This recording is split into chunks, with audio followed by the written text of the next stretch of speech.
আসসালামু আলাইকুম ভিউয়ার্স। আপনি আপনার ফেসবুক পাসওয়ার্ড পরিবর্তন করবেন কিভাবে? তো চলুন কিভাবে পরিবর্তন করবেন তা দেখে নেই। প্রথমে চলে যাবেন আপনার আইডিতে ফেসবুক আইডিতে যাওয়ার পর উপরে থ্রি লাইনে ক্লিক করবেন। থ্রি লাইনে ক্লিক করার পর এই যে উপরে সেটিংস দেখতে পাচ্ছেন, এই সেটিংসে ক্লিক করবেন। সেটিংসে ক্লিক করার পর এই যে পার্সোনাল ডিটেলস দেখতে পাচ্ছেন, এখানে ক্লিক করবেন।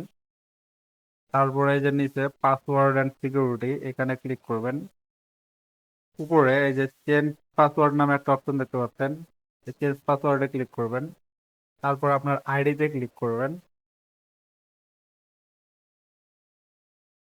সবার উপরে যে পাসওয়ার্ডটা আছে, বর্তমানে আপনার যে পাসওয়ার্ডটা দেওয়া আছে আপনি সেটা এখানে দিয়ে দেবেন।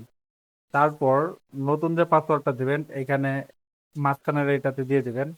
আর নতুন পাসওয়ার্ড যেটা দিবেন এটা আবার রিটাইপ করে নিচেরটাতে দিয়ে দিবেন। তো চলুন আমি পাসওয়ার্ডটা দিয়ে দিচ্ছি। দেখতে পাচ্ছেন আমি পাসওয়ার্ড দিয়ে দিচ্ছি। এখন এই যে সেভ চেঞ্জে ক্লিক করবেন, চেঞ্জ পাসওয়ার্ড এখানে ক্লিক করবেন। এখানে ক্লিক করলে আপনার পাসওয়ার্ড পরিবর্তন হয়ে যাবে। পাসওয়ার্ড পরিবর্তন হয়ে গেছে। আপনি এভাবে আপনার ফেসবুক পাসওয়ার্ড খুব সহজে পরিবর্তন করতে পারবেন।